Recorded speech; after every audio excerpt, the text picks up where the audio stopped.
Good morning.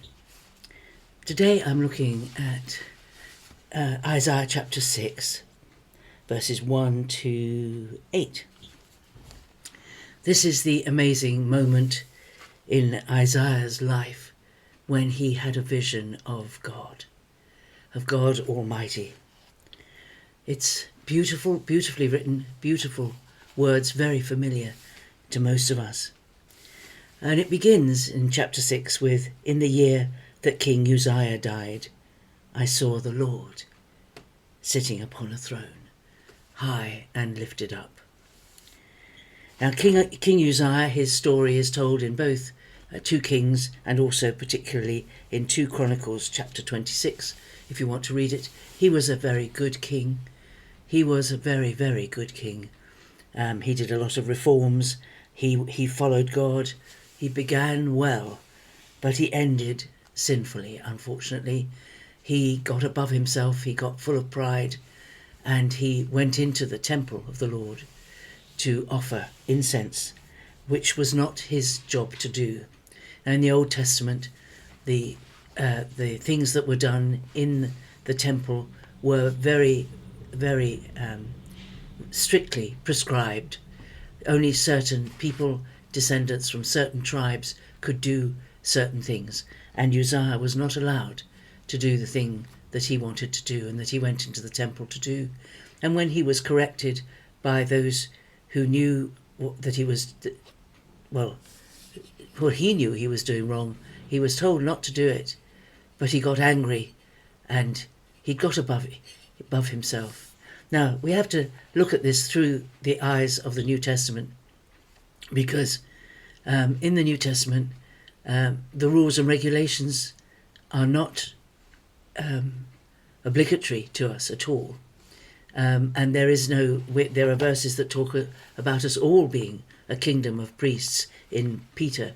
And we offer God sacrifices, and I'm certainly not of the tribe that was allowed to offer sacrifices in the Old Testament. The rules have been set aside by Jesus, and what happened to Uzziah is not what happens now. What happened to Uzziah was when he got angry and refused to submit to the instruction that came through the priests, he was struck with leprosy, and he was leprous to his death. Now, there is no way in which, under the New Testament, under the rule of Jesus, that we become sick because of our sin. This is not. We become sick because we live in a fallen world. Our fallen world, and Jesus has paid the price for all the imperfections of the world, for sin and sickness. He's paid the price. But we are talking about an Old Testament time when this man, particularly because he was a head figure, he was a ruler, he was an example, he was meant to be an example to his people, and he had been an example to his people, and he then fell short, and he became leprous. And it is true that we can do things that result in us being unwell or accidents happening to us. We can of our own free will, we can find ourselves ill because of things that we do, but it's not as a punishment. God uses sickness, my dear, he uses sickness. We know that. We know of many people who are brought to faith through the experience of crying out to God when they're sick. But this is not the way that it's not come from God. It's come either through our foolishness or from the enemy. Because God is the great healer and brings healing. So don't misunderstand this. But the thing about this vision of Isaiah in Isaiah chapter 6 is that it is the year that King Uzziah dies. So in the forefront of Isaiah's mind is his king who became leprous because of his sin. And when Isaiah sees God and is struck by the awesome majesty of God, he cries out, "I am a man of unclean lips, and I live in the midst of a people of unclean lips." He's struck by his own sinfulness, and he uses the word for leprosy, unclean, unclean, to describe his sin. And it is his meditation, his thinking about the leprous state of his king and his sad death that brings him to this vision of God. How wonderful, how amazing, how pure, how holy God is. And that's where this vision should take us. Not many people have such a clear vision of God. They don't see God. I've never seen God, except in my imagination. I've not had a vision of God. Some people have, and it's wonderful if they have. And when you do, you're changed forever.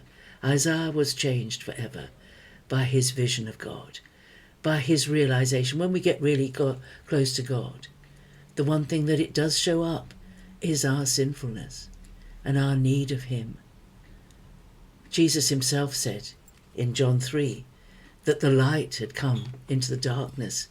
And you know what light is like, especially if you live in a country where there is where it gets quite dark in the winter time, and then when you get sunlight in the spring coming through the windows, you see every bit of dirt there is.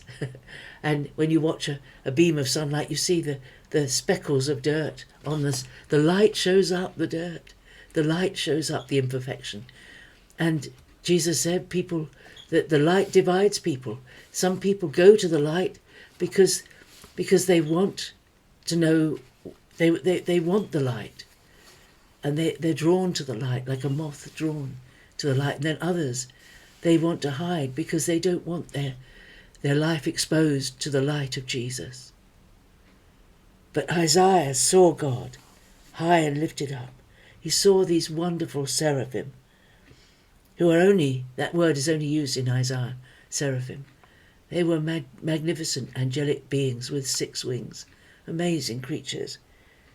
And immediately God has the solution for Isaiah, for his uncleanness. From the altar, from the offering place, comes the cleansing.